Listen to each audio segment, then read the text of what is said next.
Véritable success story de la radio Espace Guinée, les grandes gueules, détentrices des meilleurs scores radio en Guinée, de la meilleure émission talk show, a donné le créneau horaire du départ au bureau et du retour à la maison, récoltant depuis des années consécutives le titre d'émission la plus écoutée en Guinée, toutes catégories confondues.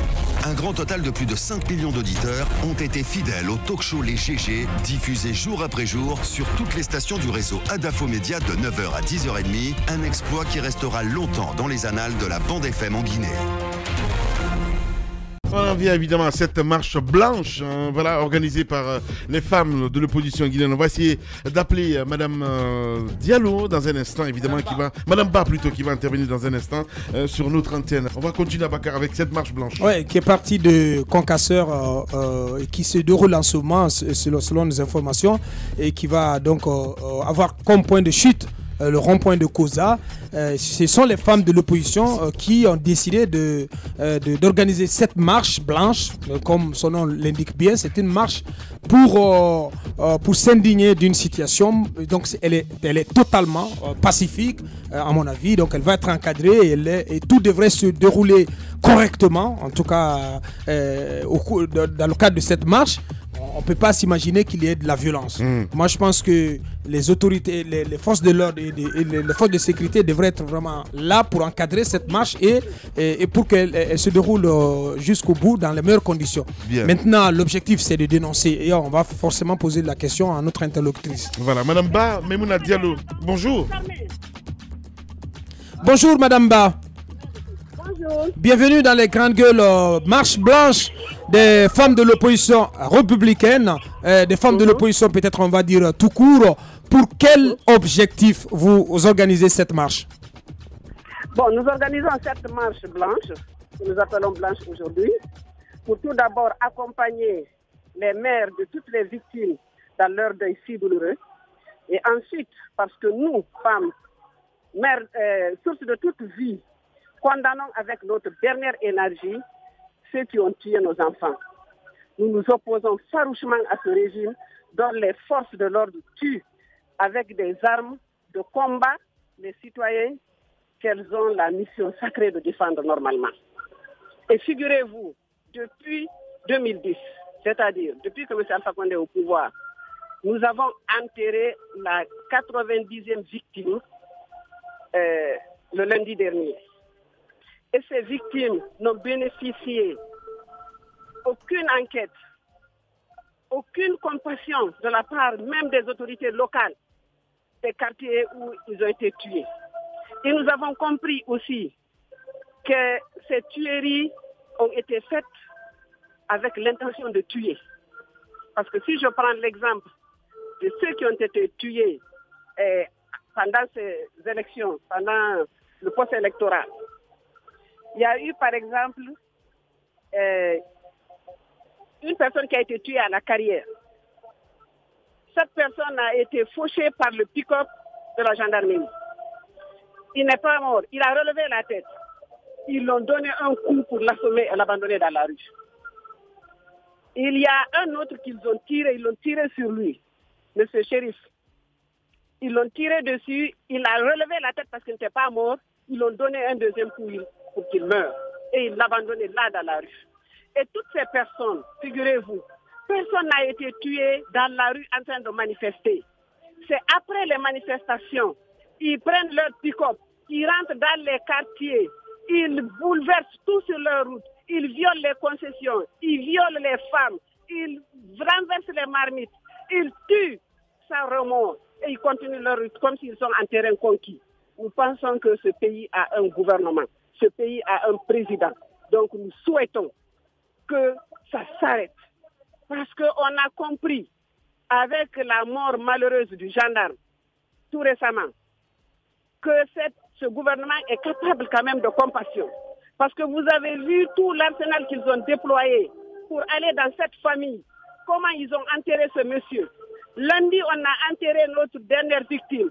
On n'a vu aucune autorité, aucune personnalité.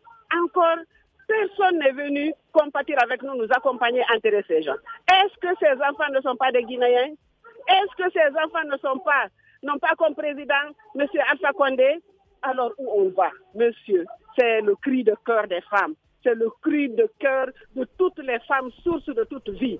On est fatigué. C'est l'avenir du pays qu'on est en train de compromettre, au vu et aussi de tout le monde. On s'est dit, il faut que nous... Alors, Madame Ba, qu'est-ce que cette marche peut changer? Parce qu'en Guinée, on a l'habitude des marches. C'est vrai que c'est déplorable qu'il y ait comme ça des pertes en vies humaines. Mais vous marchez aujourd'hui, vous finissez cette marche, tout devrait s'arrêter là. Qu'est-ce que les femmes devraient faire dans ce pays justement pour enrayer cette haine dont on est en train de parler? Parce qu'on a remarqué aujourd'hui, il y a une haine viscérale entre les manifestants le plus souvent et les forces de l'ordre. À votre avis, c'est bien que les femmes se mobilisent pour organiser cette marche, pour faire comprendre au président Alpha Condé qu'il est le président de tous les Guinéens, mais qu'est-ce qui devrait être fait concrètement sur le terrain pour que nous en sortions, pour qu'il y ait des manifestations sans qu'il y ait des pertes en vies humaines? Justement, nous pensons que l'opposition a utilisé tous les moyens à leur pouvoir. Ils ne sont pas arrivés. Et maintenant, nous les femmes, nous voulons nous lever. Cette fois-ci, c'est un plaidoyer que nous faisons auprès de M. Alpha Condé. Nous essayons d'attirer son attention, d'interpeller sa conscience de père d'abord, ensuite de père de la nation guinéenne. Nous espérons qu'il va nous entendre. Si jamais on n'est pas entendu, on va passer à la vitesse supérieure parce qu'on a beaucoup de moyens, nous les femmes. On va se retrouver, continuer cette lutte parce que je vous assure, il faut que ça s'arrête maintenant. Madame, dites-nous, dans quelle atmosphère se déroule cette marche blanche? Est-ce qu'on peut dire que c'est bien sécurisé, bien organisé? Et votre appel pour qu'il y ait des agents des forces de l'ordre, du personnel féminin exclusivement au sein des agents des forces de l'ordre, est-ce que cet appel a été entendu? Oui, ça a été entendu. Il n'y a aucune force de l'ordre ici. On est sécurisé par les forces de l'ordre de nos partis respectifs. Et tout se passe très bien jusque-là. On a bien dit que c'est une marche pacifique.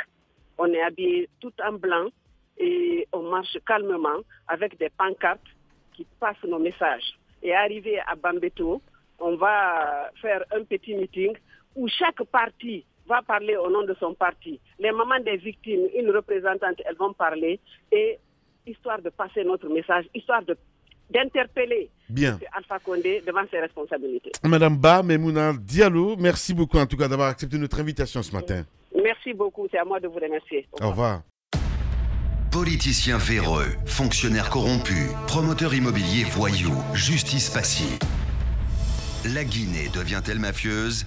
Les grandes gueules d'Adafo Média ne lavent pas plus blanc, mais vous permettent de défendre votre pays en vous informant. Avec les grandes gueules d'Adafo Média, dénoncez les turpitudes, nous garantissons le secret des sources. Envoyez vos documents à espacefmguinée.info, rubrique Contact. Les grandes gueules d'Adafo Média, ou le socle de la liberté d'expression en Guinée. Titi, on part à la Cour constitutionnelle. Oui, où c'est toujours la bouteille à l'encre, la confusion, elle continue, parce que, en théorie, les conseillers, un certain nombre, un groupe de conseillers, dit avoir déposé le président Kele Fassal, donc dit l'avoir destitué. Et j'ai même vu un communiqué, une notification qui a été adressée au président de la République, qui a été publiée par nos confrères de Média Guinée. Donc le président de la République est saisi de l'affaire. Et de l'autre côté, le président Kele Fassal qui donc est élu pour 9 ans. Et qui normalement n'est pas concerné par le processus de renouvellement du tiers des membres des conseils, donc des membres de la Cour constitutionnelle, qui normalement, selon un certain nombre de juristes, ne peut pas être destitué de cette façon. Donc c'est une bataille entre juristes, parce que on peut pas, ce qu'on n'arrive pas à comprendre, c'est que eux qui sont à ce niveau de responsabilité dans l'administration de la justice et dans l'interprétation des textes de droit dans notre pays, si ils en viennent à s'entre-déchirer comme ça sur l'interprétation même des textes de loi, ça donne quand même le vertige à tout le monde. Bah oui. Donc ce serait important de savoir quelle est l'opinion aujourd'hui, par exemple, d'une personnalité comme M. Mamadi Kaba, qui est président de l'INDH, et qui a vu 2 de ses représentants tirés au sort, qui doivent donc sortir. Il y en a qui font dans la contestation. Moussa Moïse m'apprenait le cas de l'avocat M. Foromou, qui est responsable de Même Droit pour tous, MDT, qui a été tiré au sort et qui doit quitter, mais qui conteste. Alors que le président de l'INDH, M. Kaba, est déterminé à les faire remplacer. Est-ce qu'ils ont été 3 à être tirés au sort, comme la loi le prévoit? Ça dit que chaque 3 ans, parce que ces conseils ils sont là-bas pour 9 ans, chaque 3 ans, on renouvelle un tiers des membres de la Cour constitutionnelle. Donc il y a 3 qui sortent, il y a 3 nouveaux qui entrent. Mais le président n'est pas concerné et c'est selon ce que les juristes m'ont fait comprendre. Donc aujourd'hui, de quel côté se situe la vérité? Est-ce que le président Khalifa Sall s'y est bien pris en procédant à ce renouvellement? Et beaucoup pensent que la forme a été un peu biaisée. Voilà. Donc, comme vous le soulignez tantôt, au travers d'une interview de l'ancien ministre de la Justice, Salifou Kamara, qui dit que probablement on peut reprendre le tirage au sort, mais le président Khalifa, on ne peut pas le destituer. Nous avons donc M. Mamadi Kaba en direct ce matin chez les GG. Bonjour, M. Kaba. Bonjour. Bienvenue sur Espace et dans cette émission. Merci de répondre à nos questions. Vous avez pris part à la cérémonie de renouvellement du tiers des membres de la Cour constitutionnelle.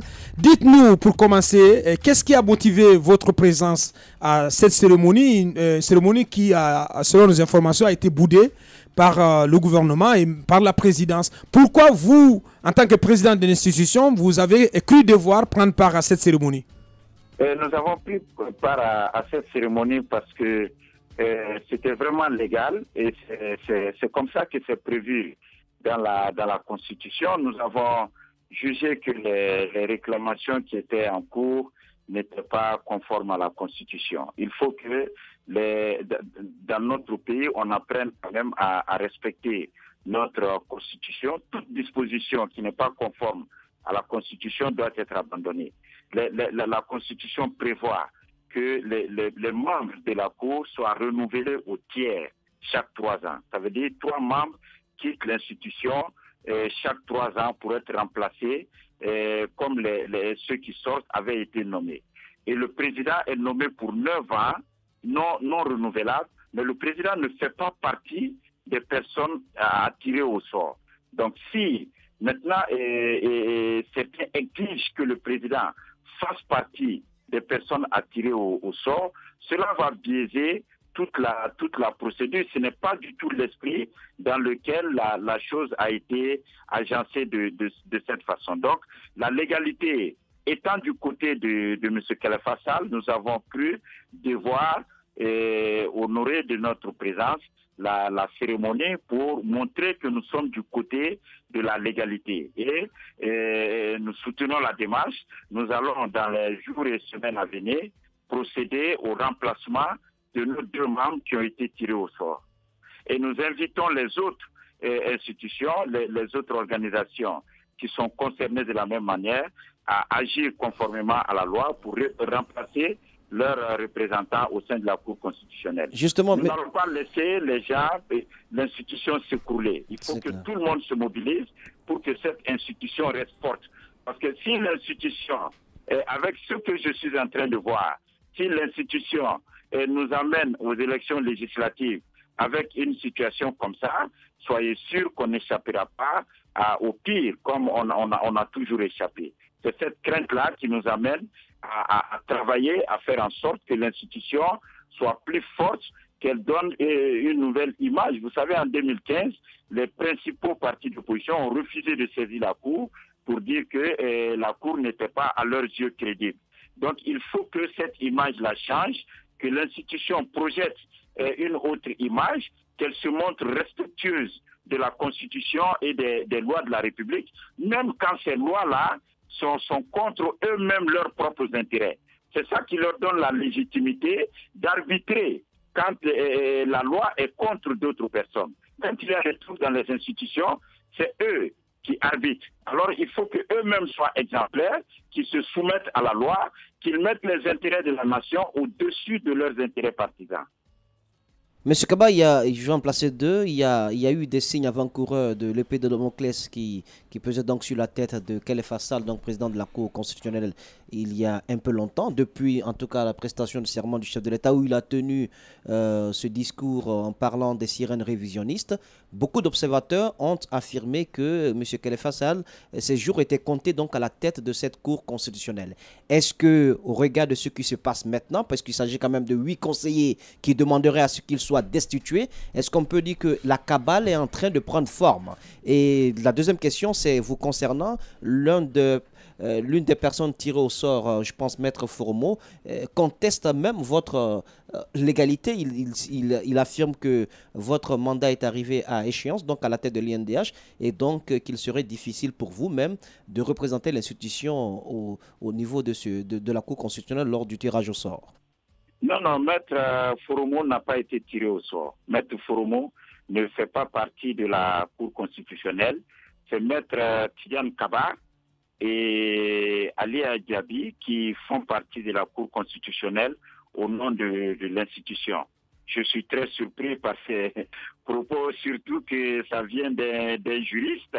Et ça prouve à suffisance que nous avons beaucoup de difficultés au sein de notre institution. Les lois sont très claires et jusqu'à ce que le nouveau bureau soit en place, le président de l'institution reste le président. On n'a pas besoin d'apprendre ça à quelqu'un d'autre. Les procédures sont en cours et l'institution va obéir à la loi. Et ici, nous n'avons vraiment pas... Moi, je n'ai aucun problème avec ma propre position. Et mes inquiétudes sont ailleurs. Mais soyez rassurés, il n'y aura pas il n'y a même pas de fauteuil à l'INIDH pour s'y accrocher. Non, être président de l'INIDH aujourd'hui et dans les conditions actuelles. Voilà, le président de l'UNIDH, donc en direct ce matin, chez Les Grandes Gueules sur Radio Espace Guinée. Ben, ça tâtonne un petit peu. Allez-y, madame. Non, mais la question que je voulais poser, c'est pas une question de problème avec la personne de M. Kaba, notamment parce qu'on suppose que quand le mandat arrive à terme, il faut renouveler le bureau. C'est la question qu'on voulait lui poser. Pourquoi jusqu'à présent? Parce que j'apprends qu'au 11 février, déjà, le mandat du bureau de l'INIDH devrait être renouvelé. Ça, c'est par rapport à l'INIDH. Mais on voudrait également savoir, est-ce que ces personnes qui se sont réunies, parce que vous savez, en Guinée, les gens, là où ils se sont accrochés, même si la loi voudrait qu'à un certain terme, à un certain moment donné, qu'on puisse renouveler, même quand c'est inscrit dans les lois, dans les textes de loi, parce qu'on a quand même tendu le micro ici à Mohamed Kamara, le juriste, qui a expliqué la procédure normalement de renouvellement dont Aboubacar parlait. Chaque 3 ans, il faut renouveler, il faut faire un tirage au sort. Qu'est-ce qui a cloché? Ok, je comprends. En fait, le mandat, c'est 9 ans, mais tous les 3 ans, il faut renouveler. Les personnes qui n'ont pas pu être tirées donc, peuvent faire les 9 ans. Donc, M. Kaba est de retour. Alors, M. Kaba, la question qu'on voulait poser, est-ce qu'il y a des termes, en vertu de quelle loi ces personnes, par exemple, qui se sont réunies, ont pu décider de destituer? Est-ce qu'il y a une loi qui leur donne l'autorisation de destituer M. Khalifa Sall? Et l'autre question que je voulais vous poser, c'est par rapport à vous-même, votre institution. Oui. Est-ce que le mandat est déjà arrivé à terme? Parce qu'on nous apprend que depuis le 11 février, vous devriez renouveler le bureau. Est-ce que le projet est en vue? Oui, la procédure est en cours. Et pour la première question d'abord, c'est que les membres semblent se référer à un règlement intérieur un nouveau règlement intérieur qu'ils avaient adopté, mais qui n'aurait pas fait l'objet d'études de conformité par la Cour elle-même. Et donc, voilà, à notre avis, rien ne justifie cette destitution et la destitution en elle-même ne représente pas grand-chose pour nous. Nous reconnaissons Khalifa Sall comme le président et nous allons travailler avec lui pour tout ce qui concerne la Cour constitutionnelle. Pour ce qui concerne l'INIDH, il n'y a aucun souci, tout se passera correctement. Il y a seulement de petits soucis que nous cherchons à régler, mais il n'y a aucune velléité de maintien à la tête de l'INIDH, parce que le maintien à la tête de l'INIDH n'est pas du tout un privilège. Aujourd'hui, à l'état actuel des choses, ce n'est pas un privilège, c'est un sacrifice.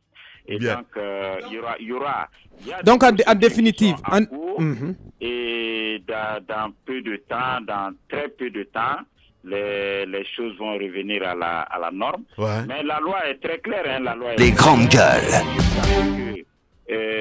tout soit entré en ordre. Le président de l'institution reste le président, mais dans peu de temps, tout va entrer en ordre, je vous assure. En définitive, M. Kaba, sur le cas de la Cour constitutionnelle, M. Kelly Fassal, donc il est inamovible, si on peut se permettre l'expression, jusqu'au terme des 9 ans.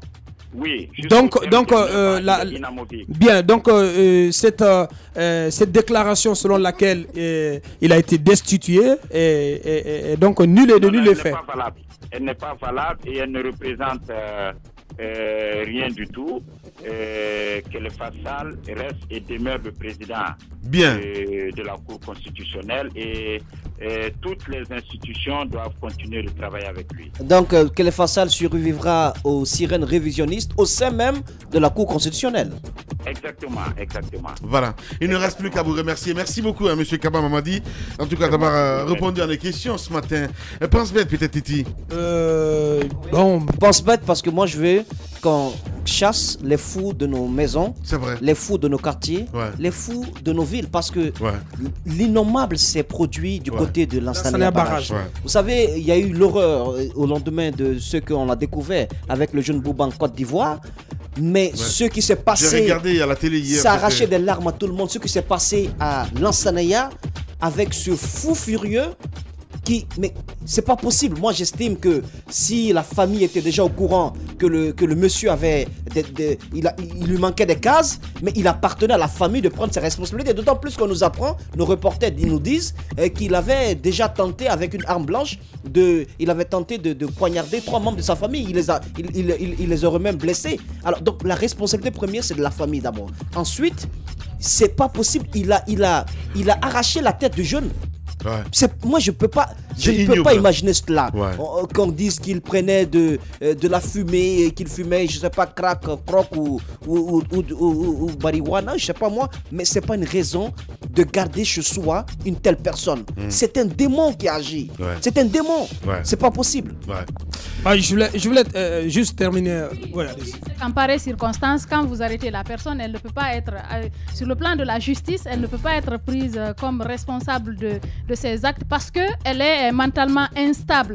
Mais ce qui s'est passé, ce qui a déploré, ce que Moussa Moïse a dit, je pense que la personne a été en psychiatrie. Mais l'explication qu'on a donnée, c'est que sa maman tenait à ce qu'elle reste dans la concession familiale et surtout que le pire s'est produit parce que la maison est partie en fumée, tout a été saccagé et malheureusement, on a assisté à ce drame où le petit garçon qui est venu juste pour rendre visite à sa grand-mère a été retrouvé, il a été ligoté et la tête tranchée. C'est vraiment, c'est triste. Quand quelqu'un est malade, il y a la psychiatrie où on peut garder cette personne. L'endroit on appelle habituellement Kabano, c'est leur place où on peut les garder ou enchaîner la personne parce que sinon, c'est terrible ce qui est arrivé. Moi, je voulais terminer là-dessus pour dire que vous avez malheureusement aujourd'hui dans ces situations de crise, un président de la République qui est complètement abandonné par ses troupes. C'est un général sans troupes et c'est assez malheureux. Mais vous ne posez pas la question où se trouvent des lieutenants comme Damaro. Comme Damaro, il est passé où? Comme d'autres cadors de l'establishment du pouvoir en place. Mais on ne les entend pas. Et apparemment, ils n'agissent, ils ne font absolument rien pour être aux côtés du chef de l'État. C'est des choses qui sont à dénoncer. Le parti, mais aussi le gouvernement, mais tout le monde a lâché le vieux. Merci à vous, à l'international. Demain, c'est Madame Yoro que vous allez retrouver aux commandes de cette émission. GG 100% femmes. Grand merci à Mamoudou Kondé à la réalisation, Mohamed Gabi ici à la radio, Ibrahim Assouri 5 Souma, Awal Kamara, toute l'équipe, nos équipes en région également. Prenez soin de vous. On se retrouve lundi pour un autre numéro avec 100% masculin évidemment. Allez, bonne fête aux femmes quand même. Ma gueule.